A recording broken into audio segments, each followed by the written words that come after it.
Hi, my name is Elizabeth Gonzalez, and this is my persuasive speech about depression. For my first slide, this is my title slide, I don't want you to focus on the words. I want you to focus on the picture.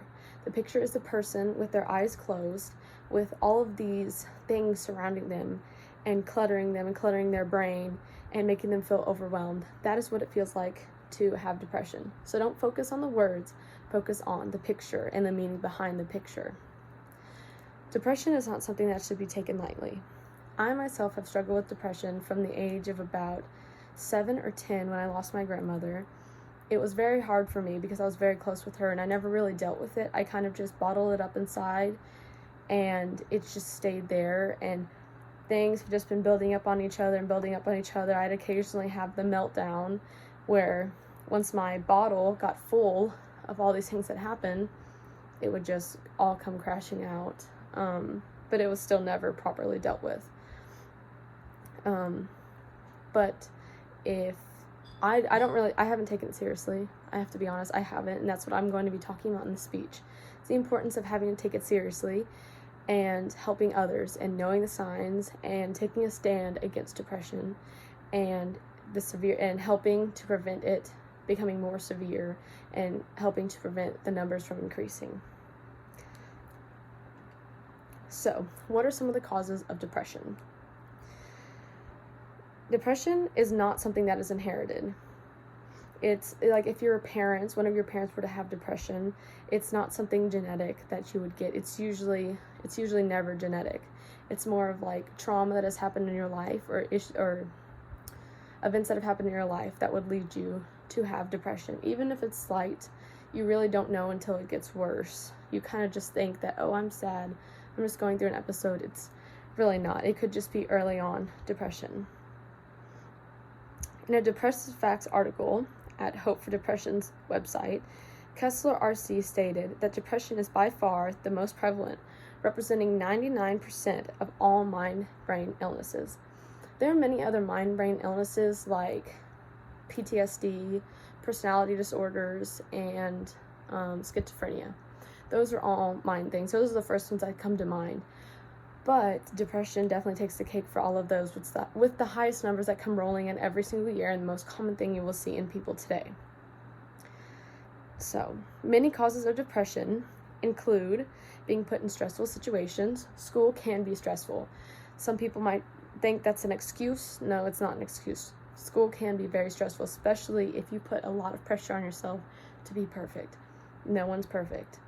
No one's perfect. You're not going to get all A's the first try. If you do, good for you.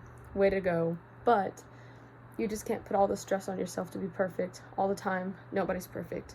You can't really be truly perfect. Personality issues, family history, social media. Social media is a huge one. People only put out on social media the good things that they want you to see. They don't put out any of the bad. It's just all of the good because they want to portray this perfect life for themselves when really they don't have one when you look and read in between the lines.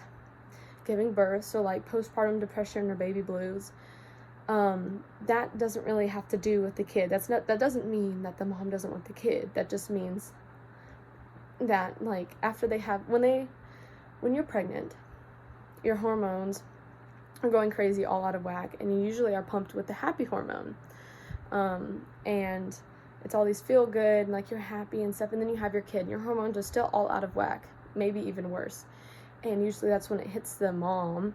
Oh my gosh, I have to take care of a life, I'm responsible for this life, what am I going to do, I don't think I'm ready, why did I do this, feeling like they're not prepared when they were, or when they are and have to be. There's no choice. Loneliness, keeping yourself isolated from people, that's not a good thing. Usually I do that sometimes. I'm guilty of that. If my friends ask me to go out, sometimes I'll say no just because I'd rather lay in bed, but it's good to get out.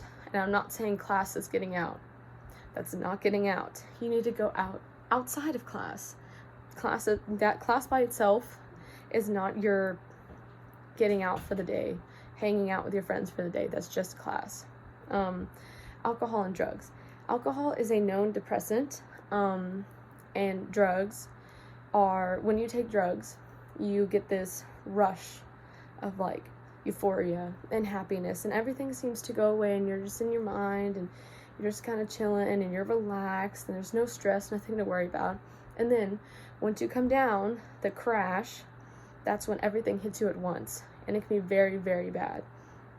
That's usually when a lot of bad things happen, that little window of the crash after drugs are in your system. That's usually when a lot of bad things happen and a lot of bad decisions are made.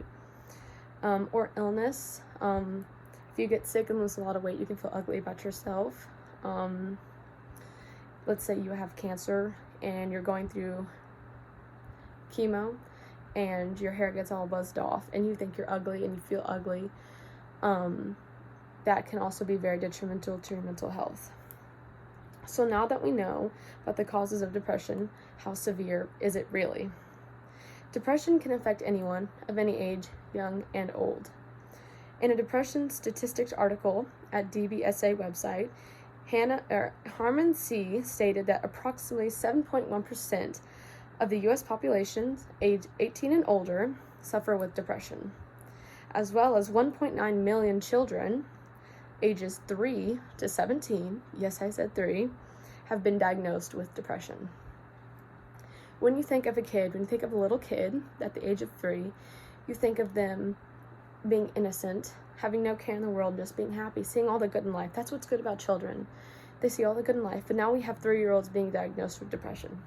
That's how you know something's not right, and that we have to make a change, make a stand, do something better, because this is not something that kids of that age should be struggling with.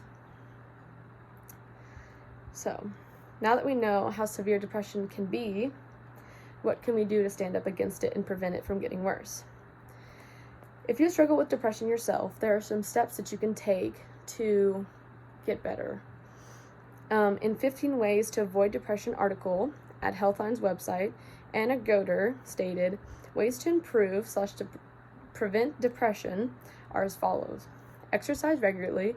That doesn't mean going to the gym and going crazy and going like arm day, that kind of stuff. It just means going outside and taking a walk. You don't have to do anything crazy like run a marathon. Just going outside and walking, that can be counted as exercise. Cut back on social media. That's a huge one. Like I talked about, social media can be and is very toxic, especially with everything we have now, like filters and editing pictures. It'll make people can make themselves look as beautiful as they want to, and then you see them in person and you're like, oh, it was just a filter. That happens a lot now. Build strong relationships. Have a circle that you can go to when anything happens. Have your little support group. Minimize daily chores. Don't try to get everything done in one day. What's that? Oh, Rome wasn't built in a day. Rome was not built in a day. So you don't have to do everything in one day. You can space it out, take some time for yourself, do self-care. Go, like I said, take a walk, go outside. You don't have to just work yourself to the bone. That's not how it's supposed to be. Reduce stress. Try to, like I said, self-care, that helps a lot. Do things that are good for yourself and that'll make you feel better and calm you down. Maintain treatment plan if you're seeing a therapist or taking any medicine, and whatever plan that this therapist has set up for you, go with that, stick with that no matter what. Get plenty of sleep. I'm guilty of not getting plenty of sleep. I'm in college, and I know you're in college. You don't get the 8 hours of sleep you're supposed to get, and that's just how it is. But still, try to rest as much as possible. I'm not saying that's an excuse to sleep and not do your homework. I'm just saying, try to get the 8 hours of sleep. 7, maybe 6. Let's shoot for 6. And stay away from toxic people. That's a big one. Toxic friends, toxic relationships, stay away from it. It can be very detrimental to your mental health. And things that are said sometimes can stick in your head, and it can literally be trauma from a relationship, whether that be boyfriend-girlfriend relationship or just a friendship relationship. Things can happen. If anyone you know that is struggling with depression, there are steps that you and that person can take for them to get better. In a Tips for Coping with Depression article at NHS Foundation or Informed website, the following information was stated. To help someone you know suffering with depression, stay in touch with them. That doesn't mean just talk to them once, one day, and ask if they're okay. and they'll be like, yeah, I'm okay, and then just be done with it. Check on them every day. Encourage them to go outside, hang out with you. Always stay in contact with them. Encourage them to be active and face their fears. Encourage them to go out with you. If they are scared to go swimming, teach them how to swim. If they're scared of fish, go take them fishing. Just get them to do things that make them feel alive. You never know. If they're scared of skydiving, take them skydiving. I don't know. Just make them live a little bit. That usually pumps yourself with a lot of happiness.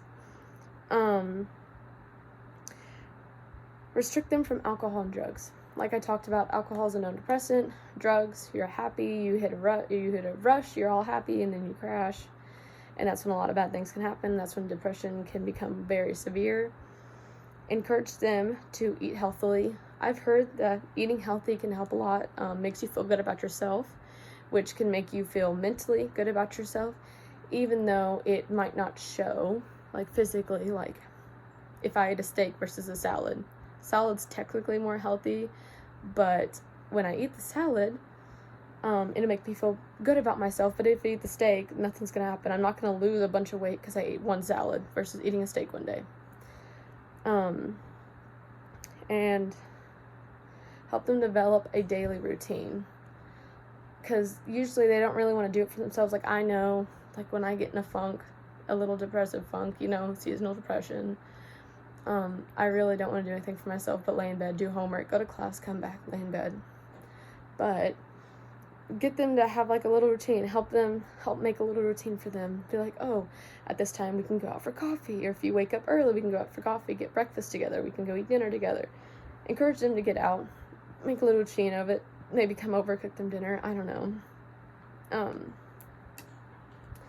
So, now that we have all this information, we are prepared to help and take a stand to reduce the numbers of depression and help to reduce the severity of it. Depression is something that is known around the world, young and old people can have. And many people do not realize that. There are also factors that can cause depression, and many people do not see that. They don't see all the factors. Social media, yeah, that's a huge one. People don't really take that one seriously. But even small things, like little conflicts with your friends, maybe that could lead to it. Using all these things we learned, we can make a stand and help prevent the increase in the severity of depression, one person at a time. Knowing the signs of depression in yourself and others can help prevent the numbers of depression from increasing, and it can help prevent the numbers of severe self-harm incidents related to depression go down. Remember, depression can be a life-threatening chemical brain imbalanced issue. It's chemical brain imbalance. Over 2/3 of the 3,000 reported suicides each year in the U.S. are depression related. Knowing the signs in yourself and others and taking action can help them.